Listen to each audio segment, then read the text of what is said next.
Buenas tardes, pues yo me llamo Jonathan Arenas. Yo me llamo Mario Machado. Yo me llamo Rubén David Romero Félix. Yo me llamo Christopher Reyes Barba. Y yo, José Francisco Pulido López.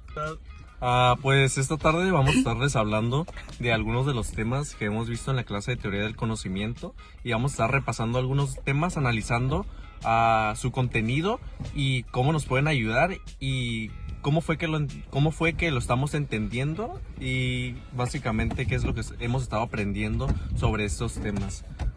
Podemos comenzar con alguno de ellos. Vamos a empezar a hablar sobre uno de los primeros temas que hemos estado viendo, que es un paradigma. A ver, para ustedes, ¿qué es un paradigma? Mi nombre es Rubén David Romero Félix y para mí, en mi opinión, un paradigma es un conjunto de pensamientos, como una sección colectiva, como tal no se pone de acuerdo, pero piensan lo mismo. Pueden abarcar temas de casi cualquier tipo. Incluye creencias, conocimientos, hasta puede abarcar a mitos. Básicamente es las creencias de la gente, o sea. Las creencias. Sí, las creencias de la gente. Como por ejemplo, mira, la teoría de que la Tierra era plana, o sea, mucha gente creía eso y pues que daban por hecho que la Tierra tenía un fin y que pues, se caía y así todo. Ok, perdón por interrumpirte, pero el cambio de paradigma también es un proceso, ¿no?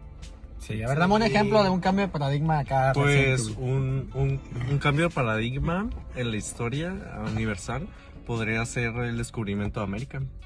Porque los europeos creían que en realidad navegando por el Pacífico podían llegar a las Indias, que era el objetivo que tenía Cristóbal Colón en 1500. En 1400 más bien. Y es un cambio de paradigma porque en realidad ellos no sabían qué era lo que había del otro lado del océano, y en realidad pues lo que fue esta excursión pues fue un cambio de paradigma porque descubrieron nuevas tierras y otro continente. Casualmente, porque esos compas pues pensaban encontrar una ruta más rápida y pues para ellos creían que nada más existía esa región del mundo y pues para ellos no había más. Entonces fue cuando ya descubrieron pues América. Tuvieron que pasar decenas de años, bastante, para darse cuenta de que pues era otra región desconocida. También puede ser lo que yo dije, ¿no? De que la gente pensaba que un cambio de paradigma pues es lo de la Tierra plana. O sea, ya con los años ya la humanidad desarrolló tecnología y así pudo comprobar de que pues, la Tierra no es plana. Okay. O que no somos el centro del universo. No, pues no, sería un chingo más, ¿no? Sí. What do you think about this? ¿Podrían poner otro ejemplo de un cambio de paradigma? Pues, Panchito. lo de Maduro.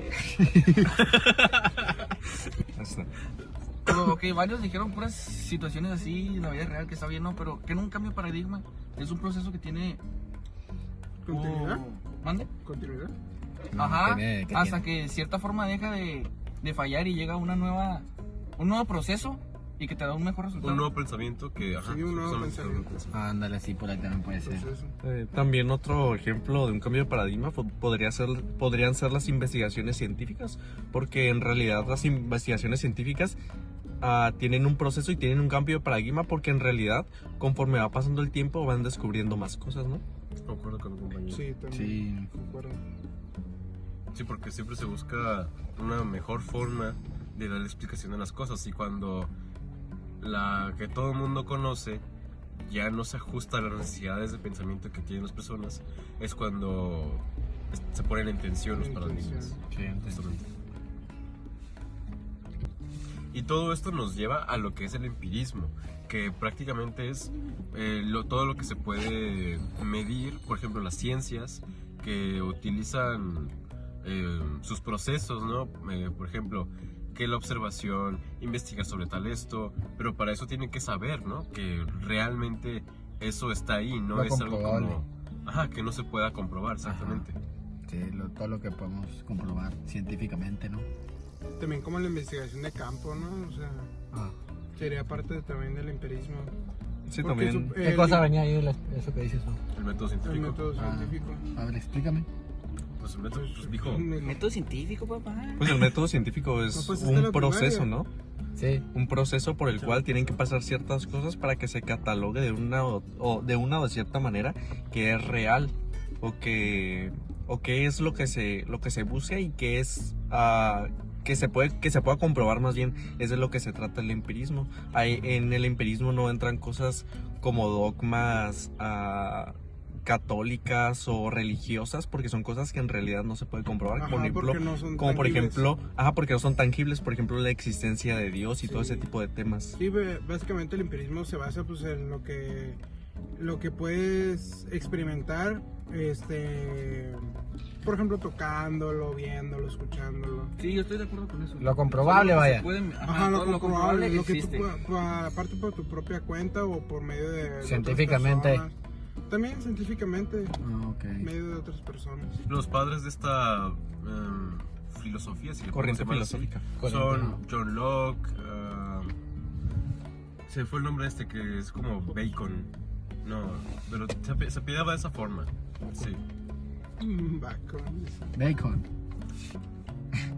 Francis Bacon. Francis Ajá, Bacon. Sí, ese. Ajá. Francis, güey. Camarada bien machín. Bueno, ahora vamos a hablar del positivismo. El positivismo es el conocimiento viene de la experiencia, lo que significa que solo lo que se puede observar y medir es real. Esto se logra mediante el uso del método científico como una herramienta válida. O sea, básicamente es nada más la información o los datos que se recaudan de lo científico. Sí, pues lo que es comprobable. Es como vaya. el tema pasado que solo lo real existe. Del Ándale, empirismo, es ¿no? como el empirismo más o menos, ¿va? Y esta fue una idea presentada, es una corriente filosófica presentada por Auguste Comte. Grande Augusto Comte. Sí, sí, la Un ejemplo puede Descansa en ser lo paz. de. en el siglo XIX. Un ejemplo puede ser Tras la Revolución Francesa. lo de la maldad, ¿no? O sea, por ejemplo, si una persona roba o algo así. ¿O no? ¿Cómo? A ver, ¿a qué te Sí, refieres? o sea, Explícalo mejor. Explícate. Ok. Ok, entonces esta corriente filosófica del positivismo es una corriente filosófica que surge de este personaje, de este filósofo francés que se podría decir que esta idea del positivismo nace después de la Revolución Francesa, ya que no muchas personas antes de la Revolución Francesa tenían estudios científicos ni de cerca poder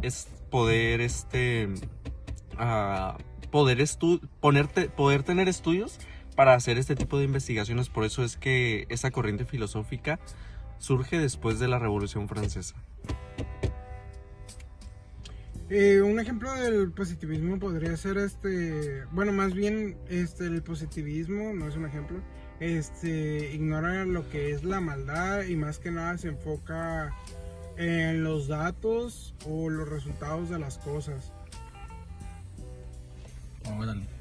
El objetivo del positivismo es la búsqueda de las leyes universales que permitan explicar y predecir los fenómenos de la naturaleza y la sociedad de forma permanente. Pues básicamente el positivismo es el positivismo lo que básicamente obliga a los investigadores a que sean objetivos completamente y que no haya algo que los pueda hacer cambiar de opinión que ellos crean que realmente está bien.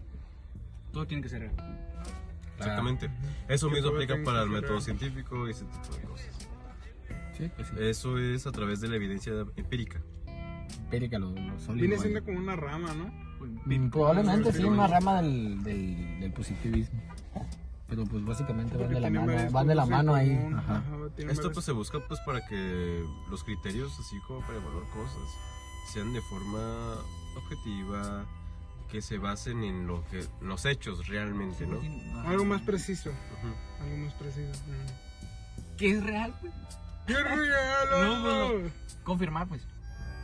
Más que nada. Afirmar. Más que nada. Okay. What do you think about this thing? Como tal, el positivismo fue una rama que utilizaron los científicos en el siglo XX para poder unificar la ciencia con la filosofía. Eso es por el Círculo de Viena, por los creadores. Tuve que tomar el teléfono para leer el nombre porque está bien difícil, pero básicamente el positivismo tuvo una gran influencia por un personaje que está bien difícil pronunciar el nombre, que se llama Ludwig Wittgenstein. Él básicamente creía que el positivismo debía centrarse en el análisis lógico del lenguaje para eliminar las confusiones y rechazar cualquier concepto que no sea verificable. Básicamente, o checas que se pueda medir, sea tangible, se pueda ver, se pueda observar, y todo ese tipo de cosas para que realmente creer en eso. Sí, tiene sentido. Básicamente él usó lo empírico, o sea, método empírico. Sí, Siento yo que es una rama de esto mismo. Miren eso ya para finalizar este tema. Sí. Ok, el último tema del que vamos a estar hablando es Leviatán de del que se considera la obra maestra de Hobbes, que es el Leviatán. El Leviatán pues fue un libro, o se podría decir que un libro, que se escribió en 1651. Y básicamente lo que habla este libro es de cómo el rey o el estado podía tener en sí, de qué manera podría tener más opreso al pueblo y tener el poder, ya que Thomas Hobbes decía que era mejor tener una monarquía absoluta y no como ahora lo vemos en muchos países, que el poder se reparte en los 3 poderes, como es el caso de México, que tiene 3 poderes. La democracia, ¿no? No, es el judicial, el legislativo y el empresarial, creo que algo así. Y o sea que el poder no se debería de restribuir. En una sola persona. Ajá, sí, exactamente. Básicamente que una sola persona tenga el poder, ¿no? Ajá, El una absoluto. sola persona debía tener el poder absoluto. Y un buen ejemplo que podríamos ver en la actualidad podría ser países como Corea del Norte, Rusia, Venezuela, Bután, que son dictaduras y el poder se concentra en solo una persona, no como ahora que vemos monarquías institucionales donde son parlamentarias y el rey solo es solo es algo simbólico, representante de su país. En este caso no lo vemos así, porque Hobbes decía que el rey y el Estado tenía que tener todo el poder absoluto para infundir miedo, podría ser, o algún tipo de terror, para tener una monarquía más centralista, se podría decir, centralizar el poder en uno solo. Bueno, aquí una pregunta muy importante es: ¿quién es el Leviatán? El Leviatán es el nombre que Hobbes le da a un monstruo bíblico gigante y poderoso para simbolizar al Estado. Debe ser lo suficientemente fuerte como para mantener paz y proteger a los ciudadanos de sí mismo. Pues sí, ¿no? Sí. Es cierto eso de que... Sí, eso de lo como, que con eso es- meten, no sé, es un monstruo bíblico Es una gigante, figura, es es una una figura bíblica que representa a la monarquía, a los países o a los gobernadores o presidentes que tienen Con eso manipulaban, ¿va? que tienen poder, y así es como lo representa este libro de Job de la Biblia, mediante Leviatán. mediante el Leviatán, que es un monstruo que Manipula tiene todo las el poder y que, pues básicamente como lo vemos ahora, que es un gobierno, el gobierno podría representar el Leviatán, que que tiene el poder y que puede ¿cómo lo podría decir?